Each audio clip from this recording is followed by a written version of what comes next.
इस वक्त की बड़ी खबर चंडीगढ़ से। आज से शुरू होगा हरियाणा विधानसभा का मानसून सत्र। 3 दिन तक चलेगी सत्र की कार्यवाही। सुबह 11 बजे से शुरू होगा हरियाणा का विधानसभा मानसून सत्र। 29 अगस्त को होगा सत्र का आखिरी दिन। बड़ी और अहम जानकारी, हरियाणा विधानसभा का मानसून सत्र आज से शुरू। 26 और 27 तारीख को अवकाश रहेगा। शोक प्रस्ताव से शुरू होगा मानसून सत्र की कार्यवाही। इस वक्त की बड़ी खबर आपको दे रहे हैं। आज से हरियाणा विधानसभा का मानसून सत्र शुरू हो रहा है। पक्ष और विपक्ष की तैयारियां पूरी है। 26 और 27 अगस्त को अवकाश रहेगा। बड़ी और अहम जानकारी आपको बता रहे हैं। आज से हरियाणा विधानसभा का मानसून सत्र शुरू होने जा रहा है। 3 दिन तक चलेगा प्रदेश का मानसून सत्र। सत्र में पहले दिन हंगामे के आसार जताए जा रहे हैं।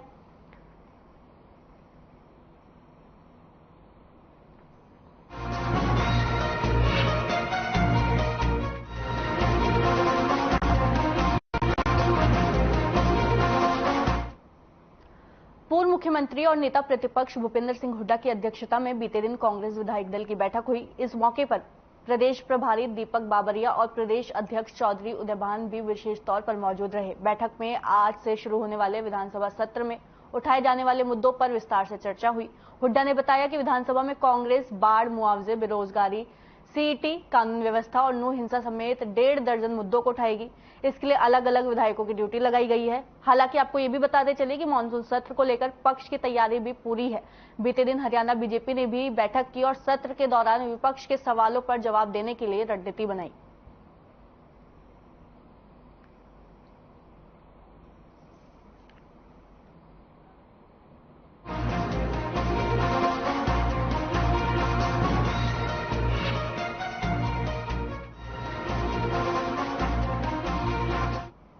चंडीगढ़ में बिजनेस एडवाइजरी कमेटी की बैठक हुई, जिसमें सीएम मनोहर लाल समेत नेता प्रतिपक्ष भूपेंद्र हुड्डा ने भी शिरकत की। बैठक में तय किया गया कि 3 दिनों तक हरियाणा विधानसभा का मानसून सत्र चलेगा। सत्र की सिटिंग 25, 28 और 29 अगस्त को होगी। बैठक के बाद नेता प्रतिपक्ष भूपेंद्र सिंह हुड्डा का बयान सामने आया है। हुड्डा ने कहा कि सत्र की अवधि कम है, सदन में सत्र की अवधि को बढ़ाए जाने की मांग की जाएगी। कांग्रेस ने बैठक में भी सत्र की अवधि का बढ़ाने की मांग की थी, लेकिन बहुमत 3 दिन का सत्र चलाने की तरफ से था। हुड्डा ने कहा कि विपक्ष के पास काफी मुद्दे हैं जिन पर 3 दिन में बहस नहीं हो सकती।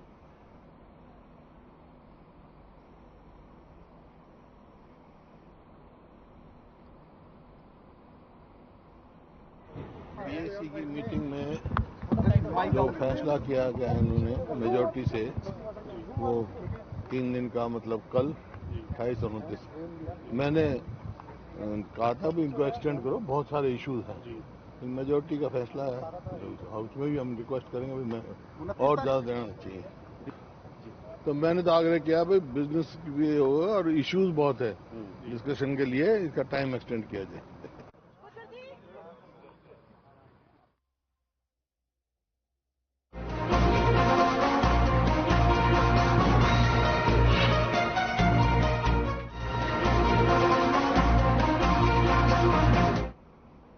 बीजेपी प्रदेश अध्यक्ष ओपी धनखड़ ने ट्वीट किया। उन्होंने लिखा कि चांद के दक्षिणी ध्रुव पर चंद्रयान की लैंडिंग टीम का हिस्सा बने इसरो इंजीनियर हरियाणा के लाल हरियाणा निवासी बेटे यज्ञमलिक ने हम सभी को गौरवान्वित किया।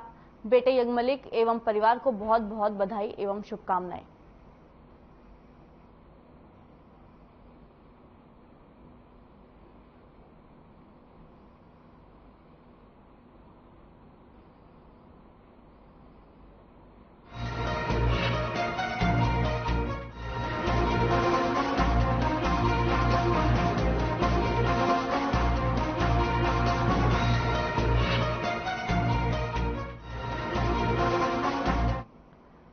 पूर्व मंत्री और कांग्रेस विधायक किरण चौधरी का बयान सामने आया है। उन्होंने हरियाणा विधानसभा के मुद्दों को लेकर अपनी बात कही। किरण ने कहा कि सत्र की अवधि 3 दिन की रखी गई है, जो कि कम है।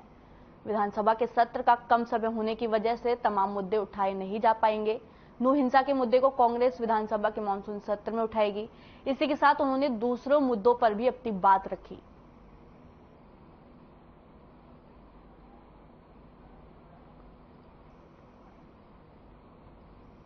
तो बड़ी तकलीफ तो इस बारी जो है अब मुद्दे इतने सारे हैं, लेकिन मेरे ख्याल में ये 3 या 4 दिन का ज्यादा से ज्यादा सत्र होगा। 3 दिन तो मुझे लग रहा है, क्योंकि 30 तारीख की तो फिर राखी होगी है। तो रखा इन्होंने इतना है कि उसमें कुछ बोल ही ना पाए, कुछ कह ही ना पाए। तो आपके पत्रकार भाइयों के जरिए जो है मैं want to send this message to the rest of the state कि किस तरह से जो है आज हरियाणा के अंदर इतने सारे मुद्दे हैं, लेकिन जो है विधायक को उठाने का उनका समय नहीं मिलता। और मेरे पास खास तौर से पूरे हरियाणा के जो हैं मुद्दे आते हैं और उनको जब उठाने में हम सक्षम नहीं होते हैं तो बड़ी तकलीफ होती है इस बात की।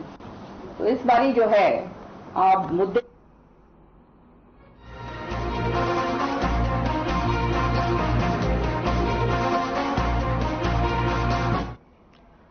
कांग्रेस के राष्ट्रीय महासचिव और राज्यसभा सांसद रणदीप सिंह सुरजेवाला के राक्षस वाले बयान से जुड़ा विवाद अब कोर्ट पहुंच गया है। सुरजेवाला ने बीजेपी के वोटरों को राक्षस बताया था। हरियाणा में फतेहाबाद जिले के बीजेपी नेता और एडवोकेट प्रवीण जोड़ा ने इसे लेकर कोर्ट में याचिका दाखिल की है। जोड़ा ने कहा कि सुरजेवाला के इस बयान से उन्हें सामाजिक, राजनीतिक और व्यवसायिक हानि हुई है।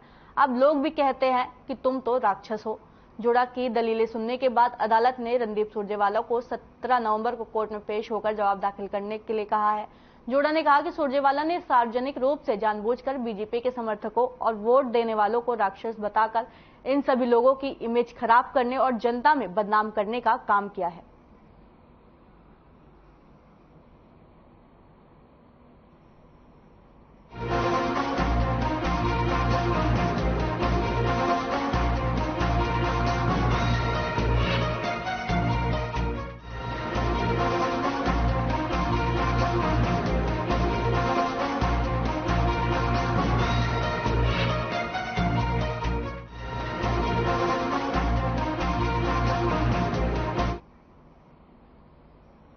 बल्लभगढ़ खंड विकास पंचायत कार्यालय में सभी सरपंचों को चंडीगढ़ से आई टीम ने ओपी योजना को लेकर ट्रेनिंग दी गई। वीडीओपी अजीत सिंह की माने तो आज चंडीगढ़ से आई टीम ने ओपी पंचायती खंड योजना को लेकर सभी सरपंचों को ट्रेनिंग दी और पहले भी सरपंचों को ट्रेनिंग इस बारे में दी गई थी, लेकिन सरपंचों में कुछ विवाद होने के कारण नहीं हो पाई थी और सभी सरपंच ट्रेनिंग लेने के लिए पहुंच चुके थे। ट्रेनिंग केवल बल्लभगढ़ में चलेगी। आपको बता दें कि 28 तारीख को फरीदाबाद में और 29 तारीख को तिंगांव ब्लॉक के सरपंचों को ट्रेनिंग दी जाएगी और संपूर्ण संस्था के बारे में सरपंचों को जानकारी दी जाएगी।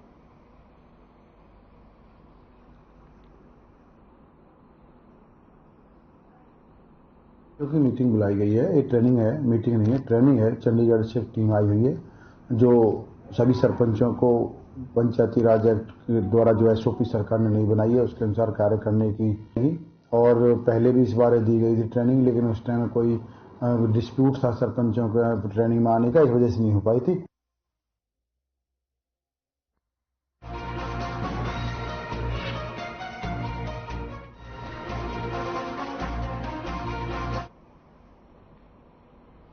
हिसार के नागरिक अस्पताल में बुधवार देर रात बीड़, बबरान और जुगलान गांव के कुछ लोगों में आपस में टकराव शुरू हो गया। यहां बाइक और गाड़ियों में सवार होकर लोगों ने अस्पताल परिसर में एक दूसरे पर जमकर हमला किया। रात के समय ड्यूटी पर मौजूद चिकित्सक राकेश के कमरे का शीशा तोड़ दिया, जिसमें वहां के मौजूद कई डॉक्टर और स्टाफ के सदस्यों को गंभीर चोट आ सकती थी। इसी को लेकर वीरवार को चिकित्सकों ने सुरक्षा के मद्देनजर एक बैठक की, जिसमें सभी ने 2 घंटे ओपीडी बंद कर हड़ताल करने का फैसला लिया। अस्पताल स्टाफ ने बाहर आकर विरोध जताया।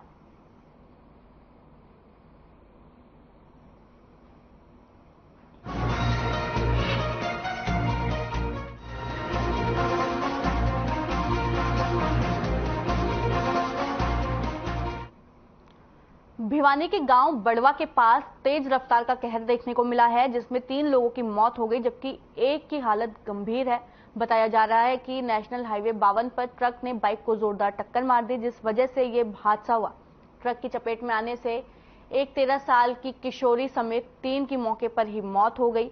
वहीं बाइक चालक घायल हो गया। हादसे की सूचना मिलने के बाद सिवानी थाना प्रभारी कुलदीप अपनी टीम के साथ मौके पर पहुंचे। पुलिस ने मौके से ट्रक को तो काबू कर लिया, लेकिन हादसे के बाद ट्रक चालक मौके से फरार हो गया।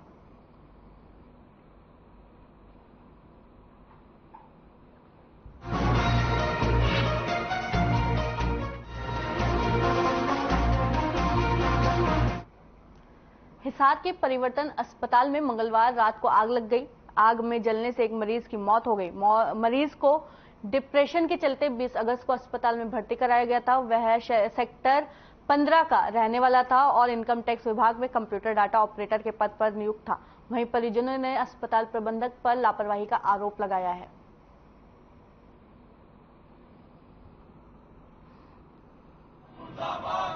तो मैं बाहर ही बैठा था, तो इतने में मैं नीचे चला गया और उसके बाद कंपाउंडर आधे घंटे बाद नीचे आके मेरे को बोला कि भाई गोली देनी है, ऐसे तो सो नहीं दे, गोली देने के बाद सो जाएंगे। मैं कहा तुम देखो वो तो कैसे देनी है, मैं क्या बताऊं।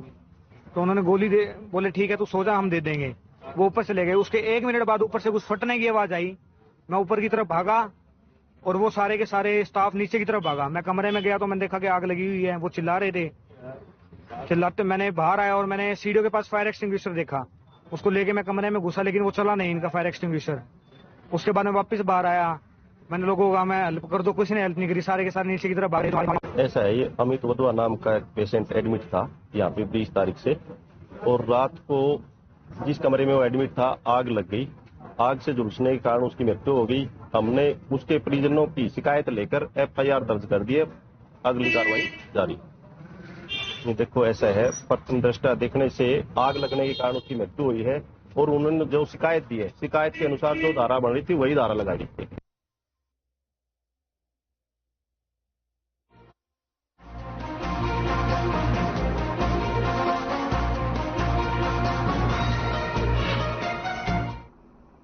खबर अंबाला से है, जहां हरियाणा शिक्षा विभाग और जिला प्रशासन के सौजन्य से विमुक्त और घुमंतु जाति के लिए मेला लगाया गया। आपको बता दें कि इस दौरान लोगों ने परिवार पहचान पत्र, राशन कार्ड, वोटर कार्ड, जाति प्रमाण पत्र, पेंशन और अन्य विषयों को लेकर विशेष शिविरों का आयोजन किया गया, जिसमें विमुक्त घुमंतु जाति विकास बोर्ड के वाइस चेयरमैन जयपाल सिंह ने कहा कि हरियाणा सरकार द्वारा सबका साथ सबका विकास नारा दिया हुआ है और प्रदेश सरकार द्वारा इसी के अनुरूप सभी को साथ लेकर कार्य किए जा रहे हैं। इसी कड़ी में शिविर के माध्यम से लोगों को जो भी समस्याएं हैं उनका निवारण करने का काम किया जा रहा है।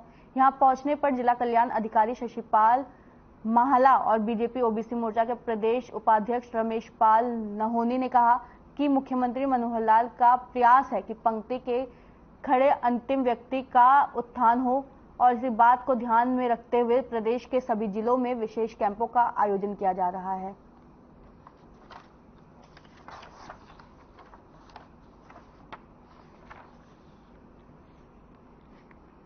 सबसे पहले आप सभी को चंद्रायन और विक्रम की चंद्रमा के ऊपर जाने पर बहुत बहुत बधाई, हार्दिक शुभकामनाएं। आज देश इस विक्रम के चंद्रमा पे पहुंचने पर एक दिवाली, होली जैसे त्योहार की तरह पूरे देश में मनाया जा रहा है। पुनः आपको हार्दिक शुभकामनाएं। आज अंबाला कैंट के SD कॉलेज के अंदर विमुक्त घुमंतु जनजाति बोर्ड और समाज कल्याण विभाग के सौजन्य से जो ये कैंप लग रहे हैं, इसमें अति पिछड़ी जातियां, खासकर विमुक्त घुमंतु जनजातियां, जिनमें गडरिया, डेहा, गाड़िया लोहार, सिंगी काट, सिकलीगर, भाट, बाजीगर, बंजारा आदि जातियों के जो आज तक इनके कोई पूछ नहीं लेता, माननीय मुख्यमंत्री मनोहर लाल जी ने के निर्देश से जो कैंप लग रहे हैं वो एक सफलतापूर्वक आज 5वां कैंप है।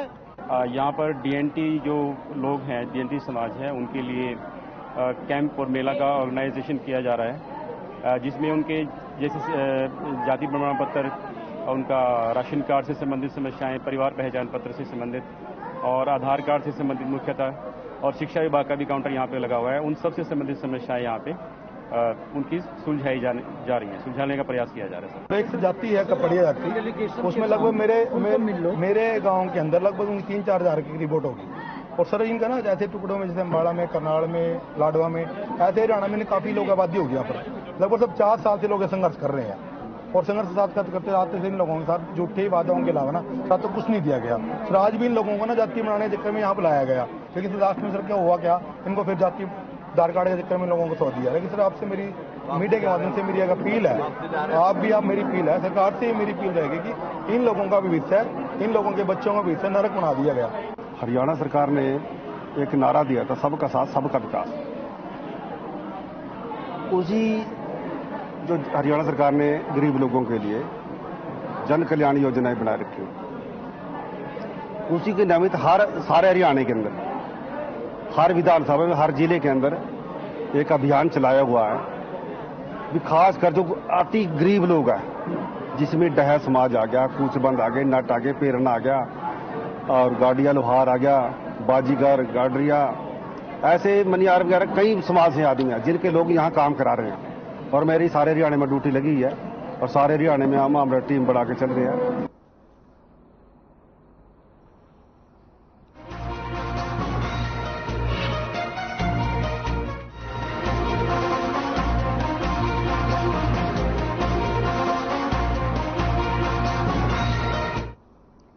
इंद्री के गांव नन्हेड़ा में शिक्षा विभाग की ओर से कराए जा रहे खंड स्तरीय खेलकूद प्रतियोगिता के तीसरे दिन बड़ी संख्या में खिलाड़ियों ने पहुंचकर अपनी प्रतिभा का प्रदर्शन किया। वहीं इस खेलकूद प्रतियोगिता में गांव की पंचायत का विशेष सहयोग रहा। आपको बता दें कि प्रतियोगिता में ब्लॉक समिति के पूर्व चेयरपर्सन के प्रतिनिधि ऋषिपाल कंबोज मुख्य रूप से पहुंचे। उन्होंने कहा कि सरकार जब भी इस प्रकार के खेलों का आयोजन करती है तो उसकी राशि ठीक होनी चाहिए। उन्होंने सरकार की मांग की कि इस प्रकार के खेलों के लिए कम से कम 50,000 रुपए की राशि शिक्षा विभाग की तरफ से दी जानी चाहिए। मात्र 10,000 रुपए में ही यह 4 दिवसीय खेलकूद प्रतियोगिता कराई जा रही है। आपको बता दें, जिसमें पीटी के अध्यापक इस राशि को बहुत कम बता रहे हैं। साथ ही प्रतियोगिता के लिए पानी और खाने पीने की व्यवस्था पंचायत ने की, तब जाकर खेल सही ढंग से हो पा रहे हैं।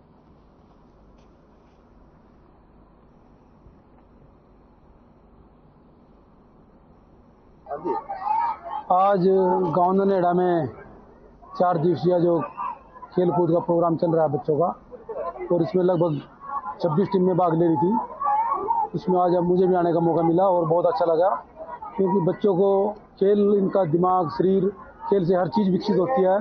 और मैं यहाँ पर मास्टर मिंदर जी को खास धन्यवाद दूंगा कि उन्होंने इतनी मेहनत से ये प्रोग्राम का आयोजन किया है। और गाँव की पूरी पंचायत, सरपंच शशि जी जो पिछले 3-4 दिन से कंटिन्यू यहाँ टाइम दे रहे हैं और प्रॉपर टीचर्स के साथ में पूरा कंधे से कंधा मिला के काम करा रहे हैं। और बच्चे बहुत ही बढ़िया गेम खेल रहे हैं। अभी कबड्डी का मैच हुआ जो एक देखने लायक था, अंडर 14 था, और अलग ही जोश था बच्चों का।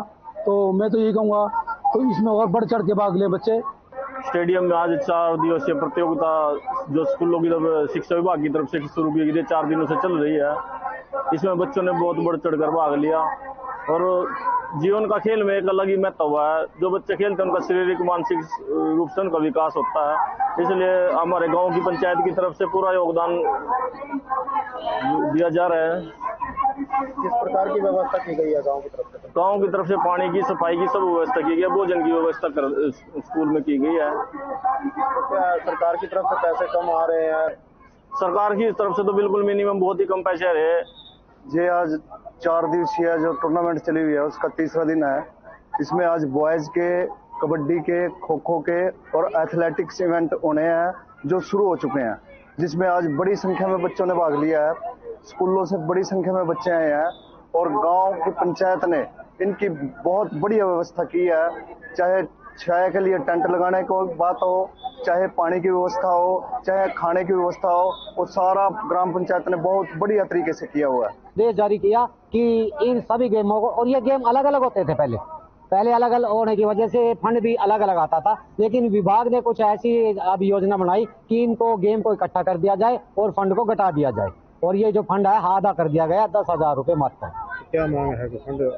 बस मांग हमारी यही रहती है कि आप देख लो 10,000 रुपए में आपके सामने जो टेंटिंग लगी हुई है बच्चों के बैठने की, 7,000 रुपए में तो टेंटिंग है, 7,000 रुपए में टेंटिंग है। और लगभग 50 कैंपर आज जो है पानी के मंगाए गए हैं।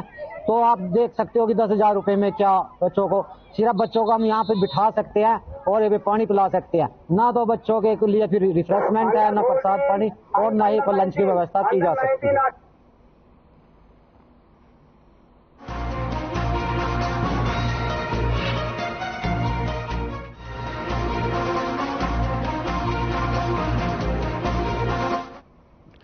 खबर पलवल से है, जहां राष्ट्रीय राजमार्ग 19 के एलिवेटेड फ्लाईओवर पर चाइनीज की डोर से एक युवक की गर्दन कट गई। जहां स्थानीय लोगों की मदद से युवक को इलाज के लिए अस्पताल पहुंचाया। जहां डॉक्टर ने गंभीर हालत देखते हुए मौके पर सर्जरी कर युवक को बचा लिया, जिसमें 16 सेंटीमीटर गहरा घाव बताया गया है और 50 टाके भी मौके पर लगाए गए हैं।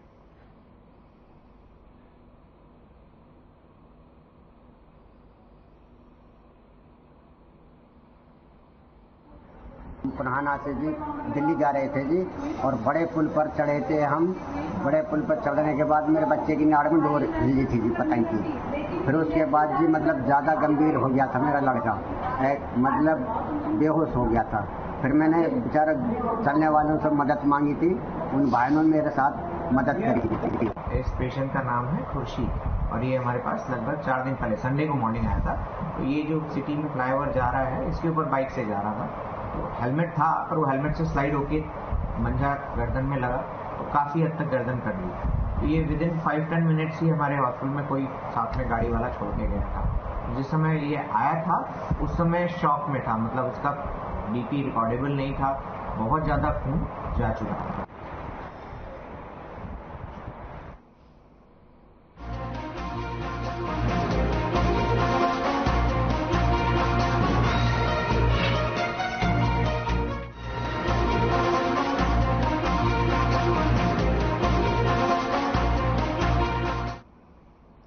खबर रेवाड़ी से है, जहां शिवराज माजरा गांव में स्थित राजकीय विद्यालय में 12वीं क्लास की एक छात्रा ने स्कूल में फांसी लगाकर खुदकुशी कर ली। आपको बता दें कि छात्रा के पास से एक सुसाइड नोट मिला है, जिसमें उसने अध्यापक को अपनी मौत के लिए जिम्मेदार ठहराया। वहीं ग्रामीण प्रदर्शन कर छात्र और ग्रामीण स्कूल प्राचार्य की गिरफ्तारी की मांग कर रहे हैं।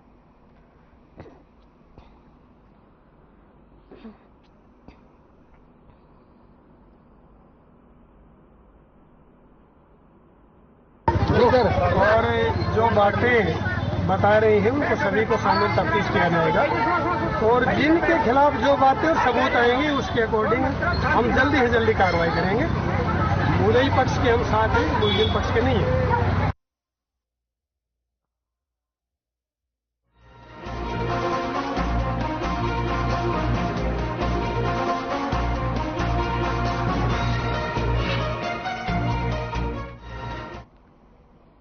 पुंडरी में दो पक्षों की आपसी लड़ाई में एक पुलिस प्रशासन और एक पक्ष आमने सामने आ गया।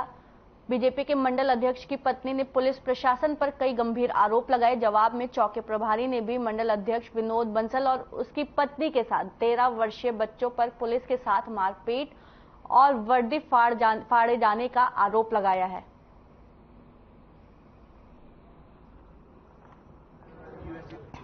मौके पे खड़ा था, 7-8 पुलिस वाले भी खड़े हैं जी। मेरे हस्बैंड का गला पकड़ लिया। मेरे हस्बैंड ने भी, अब अपने बचाव में कुछ तो करेगा बंदा, मेरे हस्बैंड ने भी उनको धक्का दिया अपने आप को बचाने के चक्कर में। बेटे पे देखा नहीं जाता, बेटा भी आ गया बीच में, मेरे पापा को क्यों मार रहे हो। इसको SHO ने इशारा और चौकी इंचार्ज ने इशारा कर दिया। इसको 7-8 बंदे अंदर ले गए, जहाँ पे उनकी जेल बनी हुई है लोहे के सरिये वाली। अपनी बाजू से इसका गला दबा के ले गए और इसके मुंह पे मुक्के, ये देखो इसके थप्पड़ों के निशान, उंगलियों के निशान छपे हुए मुंह पे। इसके बाल पकड़ के जी उस लोहे के सरियों में भिड़ाए, इसके कमर भिड़ाई, पूरा इसका फिजिकल टॉर्चर किया इसको। बलराजपुर रोनके नाम का एक टेलीफोन आया कि भाई हमारे जो भगवान दास की दुकान है उस पे विनोद बंसल, उसकी घरवाली और उसका लड़का भाई ताले तोड़ रहे हैं, जल्दी आओ जी, भाई अफरा तफरी मचा रखी है। जिस सूचना पे मैं अपने स्टाफ से मौके पर पहुंचा, वहां पर विनोद बंसल, उसकी घरवाली, उसका लड़का, वह दूसरे पक्ष के बलराज का भाई भगवान दास मौजूद थे, जिनको अलग अलग किया, समझाया।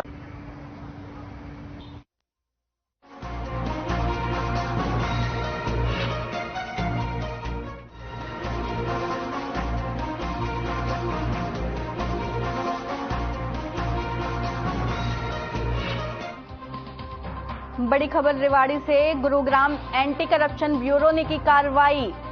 रिश्वत लेते हेड कांस्टेबल गिरफ्तार, मारपीट की कार्रवाई के बदले मांगे थे 5 लाख। बड़ी खबर आपको बता रहे हैं इस वक्त की रेवाड़ी से, जहां गुरुग्राम एंटी करप्शन ब्यूरो ने कार्रवाई करते हुए हेड कांस्टेबल को गिरफ्तार किया है। 2 लाख में तय हुआ था सौदा, रंगे हाथ 2 लाख लेते गिरफ्तार। बड़ी जानकारी आपको रेवाड़ी से इस वक्त की। रिश्वत लेते हुए हेड कांस्टेबल श्री भगवान को गिरफ्तार कर लिया गया है। मारपीट की कार्रवाई के बदले 5 लाख मांगे थे। रंगे हाथ पुलिस ने गिरफ्तार कर लिया है। आपको इस वक्त की बड़ी खबर दे रहे हैं हम रेवाड़ी से, जहां गुरुग्राम एंटी करप्शन ब्यूरो की कार्रवाई